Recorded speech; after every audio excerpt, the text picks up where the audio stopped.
함께 읽은 누가복음 2장 11절 말씀을 중심으로 그분이 존재하시는 이유, 그분이 존재하시는 이유라고 하는 제목으로 함께 은혜를 나누도록 하겠습니다.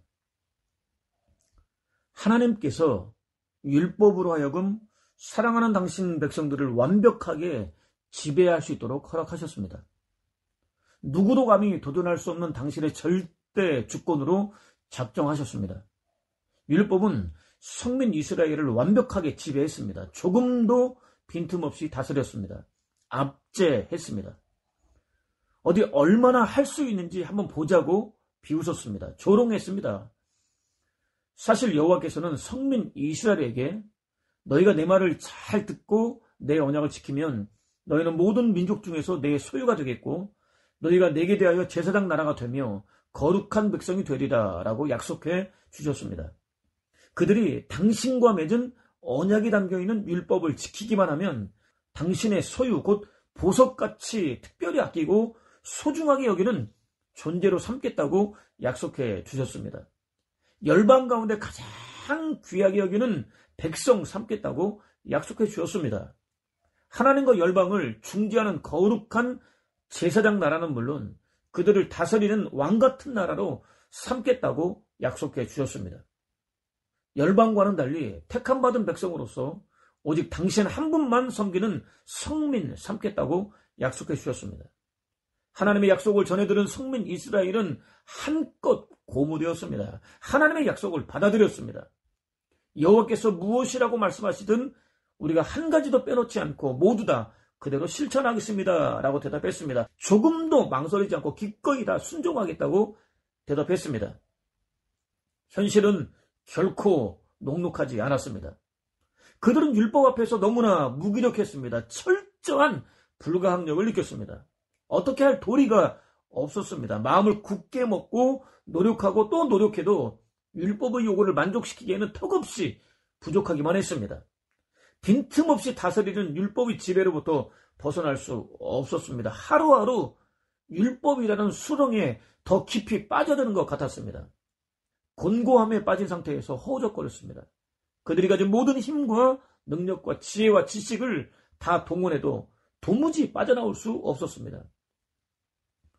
여호와께 예배를 드리려면 무엇을 가지고 나가면 됩니까? 번제를 가지고 나가면 됩니까? 송아지를 가지고 나가면 됩니까? 순양 몇천 마리를 바치면 기뻐하시겠습니까? 거역하기만 하던 죄를 벗기 위해서는 맏아들이라도 바쳐야 합니까? 이 죽을 죄를 벗어버리려면 이 몸에서 난 자식이라도 바쳐야 합니까? 라고 절규했습니다. 어디서도 희망을 찾을 수 없는 절대 절망 속에서 속절없이 몸부림쳤습니다. 문제는 성민 이스라엘만 그런 것이 아니라는 사실입니다. 인생은 누구나 다 그렇습니다. 율법의 요구를 만족시킬 수 없습니다. 행위를 통해서는 자신을 절망 속으로 몰아넣고 또 율법의 정죄를 유발하는 죄로부터 절대로 구원할 수 없습니다. 거기다 한 가지 죄도 해결하지 못해서 전전긍긍하는데 언제 지었는지도 모르는 정체를 제대로 파악할 수조차 없는 다른 죄가 스멀스멀 기어 올라옵니다. 하나가 아닙니다. 헤아릴 수 없을 정도로 많습니다.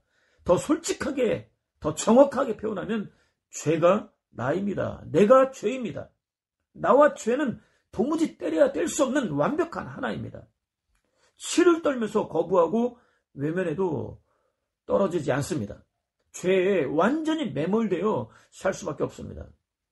제가 원래부터 부정적인 사람이기 때문에 쏟아놓는 말이 아닙니다. 강조하기 위해서 일부러 지나치게 표현하는 말도 아닙니다. 부인할 수 없는 엄연한 사실이기 때문에 하는 말입니다. 이렇게 율법은 존재적으로 절망일 수밖에 없는 인생의 한계를 적나라하게 들춰냅니다. 사정을 조금도 봐주지 않습니다. 한치의 양보도 없습니다. 마치 깊이를 알 수 없는 심연 같은, 다시는 돌이킬 수 없을 것 같은 절대 절망 속으로 몰아붙입니다. 정죄합니다. 비웃습니다. 조롱합니다. 멸시합니다. 마침내 하나님의 소유, 제사장 나라, 거룩한 백성이 되겠다는 꿈은 애시당초 포기하고 버리라고 선포합니다. 죽음을 선포합니다. 인생은 마치 벽처럼 느껴지는 율법 앞에서 몸서리치면서 떨 수밖에 없습니다. 저절로 한숨이 쏟아집니다. 그렇다고 포기하기에는 아직 이릅니다. 사도는 때가 찼습니다. 하나님이 아들을 여자에게서 낳게 하셨습니다. 라고 외쳤습니다. 드디어 율법이 성민 이스라엘을 완벽하게 다스릴 수 있는 기간이 모두 다 지나갔습니다. 하나님께서 사랑하는 당신 백성을 율법에게 맡겨두기로 작정하신 기간이 모두 다 지나갔습니다. 율법이 성민 이스라엘을 더 이상 암울한 상태로 붙잡아둘 수 없는, 정죄할 수도 없는, 절대 절망에 가둬둘 수도 없는 때가 이르렀습니다. 곧 하나님께서 창세전부터 작정하신 때가 이르렀습니다. 한편 당시 팔레스타인을 지배하던 로마에는 정치적인 평화가 유지되고 있었습니다. 약 200년 동안이나 평화가 이어지는 소위 팍스 로마나 시기였습니다. 신흥 종교가 출현하기에는 안성맞춤인 환경이었습니다. 또 로마는 지중해 연안의 나라들, 곧 현재의 프랑스, 독일 서남부, 잉글랜드, 아프리카 북부 지역, 아시아와 동유럽 대부분의 지역을 점령했습니다. 다스렸습니다. 로마가 곧 세계였다고 할 수 있습니다. 또 로마는 동서남북 어디로든지 다 통할 수 있는 도로를 확장하는 일에 심혈을 기울였습니다. 학자들의 주장에 따르면 무려 15,000km에 이르는 도로를 닦았습니다. 모든 길은 로마로 통한다라는 말이 생겨날 정도였습니다. 당연히 이동이 자유로워졌습니다. 상업과 무역이 활발하게 이루어졌습니다. 이는 교통의 발달로도 이어졌습니다. 예수 그리스도의 구원의 복음은 이렇게 닦아진 도로와 교통의 발달을 통로로 삼아 로마에 속한 여러 나라들, 곧 세계 열방으로 전파될 수 있었습니다. 또 로마의 언어는 라틴어였습니다. 헬라인들이 문화적으로 자신들보다 뛰어나다고 확신했습니다. 경외했습니다. 헬라인들의 언어, 곧 헬라어를 제국의 공용어로 채택했습니다. 오랫동안 이어지고 있었던 평화, 동서남북 어디로든지 이어져 있었던 대로, 공용어로 채택된 헬라어는 세계를 하나로 연결해 주었습니다. 쉽게 복음을 전할 수 있는 환경이 마련되었습니다. 그렇지만 당시 팔레스타인은 찬란한 문화를 꽃피우고 있었던 로마와는 달랐습니다. 전쟁의 후유증, 헤롯의 폭정, 감당하기 힘든 과중한 세금, 힘에 진할 정도로 많이 부과된 종교 상납금, 부족한 식량 등으로 시달리고 있었습니다. 어느 때보다 암담하고 침울한 시기를 보내고 있었습니다. 거기다 힘든 시기를 보내고 있던 백성들을 위로하고 용기와 힘을 북돋워 주어야 했던 유대교는 하나님으로부터 떠나 있었습니다. 변질되어 있었습니다. 당시 당대 최고 의결기관인 산헤드린 공회에 속한 지도자들이 앞장섰습니다. 실제로 바리새인들은 형식적으로 변질시켰습니다. 서기관들은 직업적으로 변질시켰습니다. 사두개인들은 세속적으로 변질시켰습니다. 열심당원들은 민족주의로 변질시켰습니다. 예수 그리스도로부터 너희에게 불행이 닥칠 것이다 라는 저주의 말을 거듭해서 들어야 할 정도였습니다. 특히 타락한 종교 지도자들은 탐욕이 목구멍까지 차 올라와 있었습니다. 백성들이 당하고 있었던 어려움에는 조금도 관심이 없었습니다. 하루가 멀다 하고 성대한 잔치를 벌였습니다. 사치를 즐겼습니다. 백성들이 지고 있었던 무거운 짐을 덜어주기는커녕 오히려 무거운 짐이 되기를 마다하지 않았습니다. 오늘 저와 여러분이 맞닥뜨리고 있는 현실과 너무나도 흡사합니다. 백성들의 도덕적인 타락 역시 극에 달했습니다. 어디를 둘러봐도 희망의 그림자는 찾을 수 없었습니다. 자연스럽게 백성들 마음속 깊은 곳에 깔려 있었던 메시아에 대한 갈망이 표출되었습니다. 구약에 예언되어 있는 메시아가 하루라도 빨리 나타나서 자신들을 정치, 경제, 종교적으로 구원해 주기를 간절한 마음으로 사모했습니다. 그들의 갈급함은 하늘에 사무쳤습니다. 바야흐로 하나님께서 오랫동안 참고 견디며 기다리셨던 메시아의 계절이 도래했습니다. 창세전부터 예비되어 있었던 하나님의 때가 이르렀습니다. 이때 하나님께서는 조금도 지체하지 않으셨습니다. 구원의 그림자였던 구약의 역사를 끝내셨습니다. 구원의 실제인 신약의 역사를 시작하셨습니다. 창세전부터 작정하셨던 예수 그리스도를 어디에서도 희망을 찾을 수 없는 어두운 세상에 보내주셨습니다. 세상에 나타나신 예수 그리스도는 메마른 땅에 겨우 뿌리를 내리고 가까스로 돋아난 햇순 같으셨습니다. 늠름한 풍채도 멋진 모습도 눈길을 끌만한 볼품도 없으셨습니다. 당신의 백성들로부터 멸시를 받으셨습니다. 거절과 배척을 당하셨습니다. 사람들의 반응은 그때나 지금이나 마찬가지입니다. 어떤 사람은 자신의 구원을 즐거워하고 예수 그리스도를 높입니다. 어떤 사람은 배척하고 멸시합니다. 아예 무관심하거나 적의를 품고 대적하는 사람도 있습니다. 또 예수 그리스도께서는 거룩하신 당신이 아니라 사랑하는 당신 백성 곧 저와 여러분의 죄를 짊어지셨습니다. 저와 여러분을 대신해서 짊어지셨습니다. 짊어지신 정도가 아닙니다. 근본적으로 해결해 주셨습니다. 저와 여러분의 허물 때문에 찔리셨습니다. 저와 여러분의 죄 때문에 상처를 입으셨습니다. 이는 단순한 상처가 아닙니다. 상처를 뜻하는 히브리어를 직역하면 여러 조각으로 부서지다 또는 산산조각나다입니다. 외부로부터 가해진 강력한 힘에 의해서 완전히 으스러진 상태를 가리킵니다. 실제로 예수 그리스도의 손바닥 뼈는 손바닥을 뚫고 들어온 데못에 의해서 완전히 으스러졌습니다. 발목 뼈는 발목을 뚫고 들어온 데못에 의해서 완전히 으스러졌습니다. 정강이 뼈는 로마 병사가 십자가에 달린 죄수들이 죽었는지 확인하기 위해서 인정사정 없이 휘둘렀던 쇠몽둥이에 의해서 완전히 으스러졌습니다. 예수 그리스도께서는 저와 여러분을 허물과 죄로부터 구원하기 위해서 두렵고 떨리며 심장이 터질 정도로 힘겨운 고난을 당하셨습니다.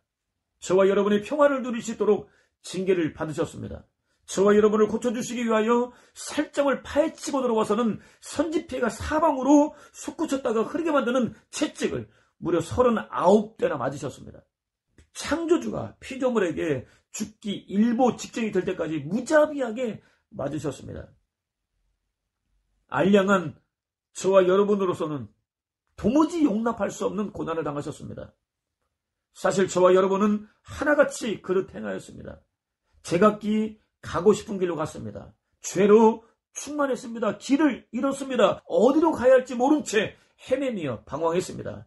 전적으로 부패했습니다. 스스로는 구원할 수 없는 절대 절망 속에 아무렇게나 벌어져 있었습니다. 여호와께서 그런 저와 여러분을 세상 그 누구도 거부할 수 없는 당신의 절대 주권으로 구원하시기로 작정하셨습니다. 저와 여러분이 저지른 파렴치한 죄를 아들 예수 그리스도에게 담당시키셨습니다. 짊어지게 하셨습니다. 저와 여러분의 구원을 위해서 필요한 완벽한 조치를 취하셨습니다. 예수 그리스도께서는 당신 자신을 아버지 하나님께서 지으신 곤욕에 온전히 내맡기셨습니다. 곤욕이 당신을 얼마든지 유린할 수 있도록 내맡기셨습니다. 자발적으로 맡기셨습니다. 심장이 터지고 분리된 물과 피가 심낭에 모일 정도로 견디기 힘든 엄청난 영적, 정신적, 육체적 고통을 당하면서도 신음소리조차 내지 않으셨습니다. 고통을 끝까지 감수하며 참아내셨습니다. 도살장으로 끌려가는 양 같으셨습니다. 털 깎는 자 앞에서 잠잠한 양 같으셨습니다. 최종적으로 유죄 판결을 받으셨습니다. 타락한 지도자들이 처음 고소했던 종교적인 죄 때문이 아니었습니다. 그들은 종교적인 죄가 없음이 드러나자 없는 죄를 만들었습니다. 로마에 대하여 반역을 꾀했다며 정치적인 죄를 뒤집어 씌웠습니다. 아무리 신문해도 죄를 찾을 수 없는 예수 그리스도를 풀어주려는 빌라도를 향해서 당신이 만약 이 사람을 놓아준다면 로마 황제의 충신이 아닙니다. 누구든지 자신을 왕이라고 일컫는 사람은 황제를 반역하는 것입니다. 라고 외쳤습니다. 예수 그리스도를 풀어준다면 똑같이 반역죄를 짓는 것이라고 협박했습니다. 그야말로 마녀 재판이었습니다. 이를 위해서 가장 거룩하다는 종교 집단 바리새인들과 가장 세속적인 종교 집단 사두개인들과 가장 세속적인 정치 집단 헤롯 당에 손을 잡았습니다. 서로 다른 성격을 가진 이질적인 집단들이 평소에는 상종도 하지 않고 또 우연히 마주치기라도 하면 얼굴을 돌리고 지나가는 집단의 사람들이 하나의 공통의 목표를 이루어내기 위해서 뜻을 모았습니다. 다시는 돌이킬 수 없는 폭행을 저질렀습니다. 당시로서는 가장 가혹한 형벌에 해당하는 십자가에 매달기를 마다하지 않았습니다. 눈에 가시 같은 예수 그리스도를 지워버리기 위해서 가장 잔인한 방법을 선택했습니다. 자신들이 얼마나 완악한 존재였는지, 죄에 얼마나 깊숙이 매몰되어 있었는지 적나라하게 드러냈습니다. 하나님으로부터 성민 이스라엘을 선하고 아름답게 이끌어야 할 사명과 책임을 부여받은 사람들이 허물과 죄로 죽은 자신들을 구원하기 위해서 나타나신 예수 그리스도를 혹독하게 핍박했습니다. 황소들이 떼를 지어 나를 애워쌌습니다. 바산의 들소들도 마찬가지였습니다. 으르렁대며 찢어 발기는 사자들처럼 입을 벌리고 달려들었습니다. 라는 시인의 외침에 따르면 그들은 다른 어떤 피조물보다 존귀하게 지음받은 사람이 아니었습니다. 사람의 탈을 쓰고 있는 흉악한 짐승에 불과했습니다. 이미 다시는 돌이킬 수 없는 영원한 저주 아래 놓여 있었습니다. 예수 그리스도께서는 도무지 사람 같지 않은 그들의 손에 당신을 맡기셨습니다. 짐승 같은 대접을 받으셨습니다. 마침내 죽임을 당하셨습니다. 여호와께서 그를 때리고 찌르신 것은 뜻이 있어 하신 일이었다. 그 뜻을 따라 그는 자기의 생명을 속죄의 제물로 내놓았다라는 선지자의 외침에 따르면 예수 그리스도께서 당하신 고난은 하나님의 뜻이었습니다. 예수 그리스도께서는 하나님의 뜻대로 당신을 속죄 제물로 내놓으셨습니다. 그리하여 그는 후손을 볼 것이다. 그의 날은 길 것이다.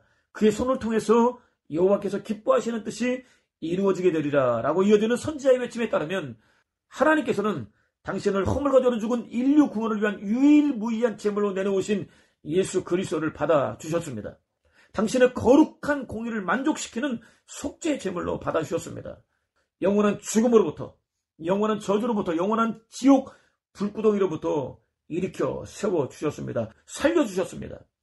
허물과 죄로 죽은 인류 구원을 위한 유일한 주와 그리스도로 세워주셨습니다.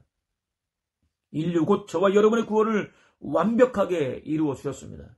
당신의 보좌 우편으로 들어 올려주셨습니다. 당신의 거룩한 희생을 통해서 탄생한 영적 후손들을 보게 하셨습니다. 그리스도인들을 보게 하셨습니다. 저와 여러분을 보게 하셨습니다.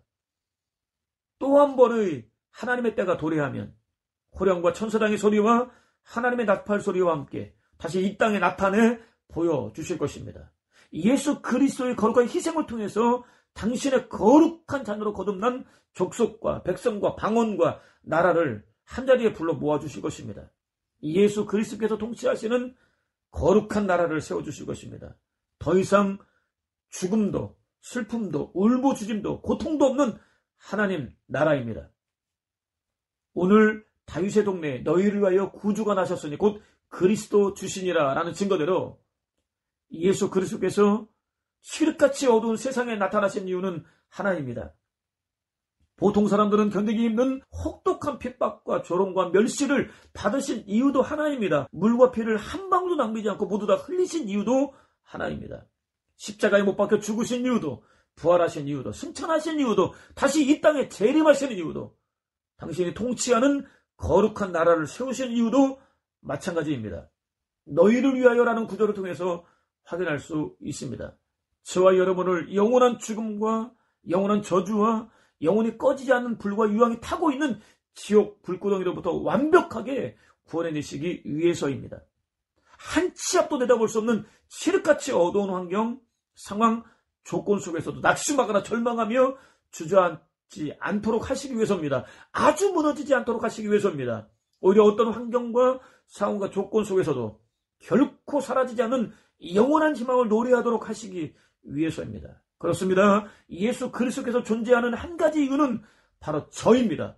여러분 한 사람 한 사람입니다.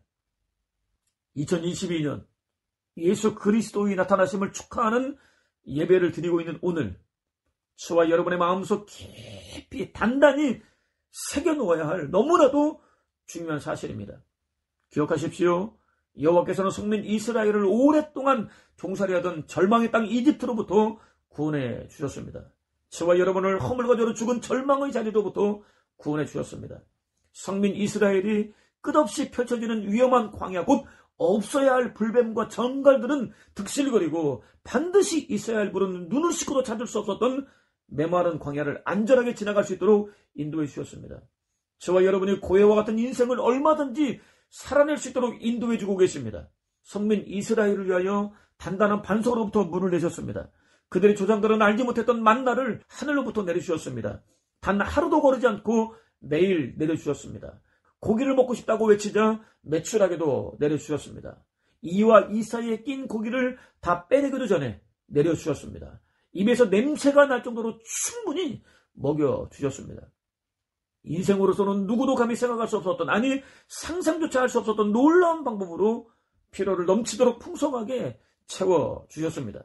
이제까지 저와 여러분의 삶의 필요가 조금도 부족하지 않도록 충분히 채워주셨습니다. 오늘도 여전히 채워주고 계십니다. 이후로도 영원히 채워주실 것입니다. 저와 여러분은 상상할 수 없는 놀라운 방법으로 채워주실 것입니다. 성민 이스라엘을 창세전부터 당신의 거룩한 작정이 서려 있었던 가나안 땅으로 이끌어 주었습니다. 저와 여러분을 더할 나위 없는 기쁨과 즐거움과 만족과 평안과 안식과 쉼으로 충만한 하나님 나라로 이끌어 주고 계십니다. 예수 그리스도께서 창세전부터 영원까지 존재하시는 단 하나의 이유는 저입니다. 성도 여러분 한 사람 한 사람입니다. 그야말로 무엇과도 갚을 수 없는, 무엇으로도 대신할 수 없는 놀라운 축복이 아닐 수 없습니다. 그녀는 부족함이 전혀 없는 부유한 가정에서 자랐습니다. 18세가 되었을 때 어떤 사전 예고도 없이 어머니를 잃었습니다. 낙심했습니다. 좌절했습니다. 방황했습니다. 도무지 견딜 수 없었습니다. 죽기로 결심했습니다. 달려오는 기차에 몸을 던졌습니다. 결과는 참담했습니다. 2발을 잃었습니다. 왼팔을 잃었습니다. 오른팔 손가락 가운데 2개를 잃었습니다. 도무지 받아들이기 어려운 비참한 몰골로 살아남았습니다. 어머니를 잃었을 때보다 훨씬 더 깊은 절망에 빠졌습니다. 더 이상 살아남을 이유가 없다고 판단했습니다. 수시로 자살을 시도했습니다. 2발은 없고 손가락도 달랑 3개만 남은 상태에서는 마음대로 죽을 수 없었습니다. 어떤 희망도 없이 하루하루를 견디고 있던 어느 날 선교사와 그가 전하는 복음을 통역하기 위해서 한 청년이 찾아왔습니다. 예수 그리스도를 전해주었습니다. 자신을 구원하기 위하여 하늘 보좌를 버리고 낮고 천한 육신을 입고 세상에 나타나신 예수 그리스도를 주와 그리스도로 영접했습니다. 새로운 피조물로 거듭났습니다. 영원한 구원과 생명과 하나님 나라를 선물로 받았습니다. 그녀를 위해서 예비되어 있던 하나님의 선물은 더 있었습니다. 통역을 위해서 따라왔던 청년이었습니다. 역시 선교사 지망생이었던 그는 그녀에게 청혼했습니다. 많이 망설였습니다. 그럴 수밖에 없었습니다. 그는 사지가 멀쩡했고 자신에게는 손가락 3개만 남아있었기 때문입니다. 솔직한 마음은 달랐습니다. 언제나 따뜻하고 부드러운 태도를 보여주었던 그에게 열려 있었습니다. 그가 가지고 있는 아름다운 것을 자신도 갖고 싶다는 바람을 가지게 되었습니다. 마침내 결혼했습니다. 2 아이를 가진 행복한 가정까지 꾸렸습니다. 그녀로서는 꿈조차 꿀 수 없었던 놀라운 선물이었습니다. 이후 그녀는 자신의 자서전을 통해서 산다는 것이 황홀하다라고 고백했습니다. 우리가 예수 그리스도의 존재 이유가 되는 삶은 황홀할 수밖에 없는 것입니다. 예수 그리스도께서는 저와 여러분 역시 사는 것이 황홀하다고 고백할 수 있는 삶을 살기를 바라십니다. 영원한 기쁨과 즐거움이 따라잡고 슬픔과 탄식은 꽁지를 빼고 달아나는 복된 삶을 살기를 바라십니다. 이 일을 위해서 오늘도 쉬지 않고 일하고 계십니다.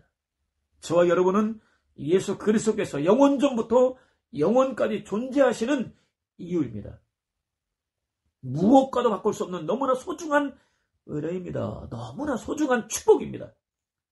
자신을 위해서 존재하시는 예수 그리스도 안에서 더할 나위 없는 기쁨과 즐거움으로 충만한 복된 성탄절, 창세전부터 예수 그리스도를 예비해 주신 하나님께 영광 돌리는 복된 성탄절을 보내는 저와 여러분 되시기를 주님의 이름으로 축원을 드립니다.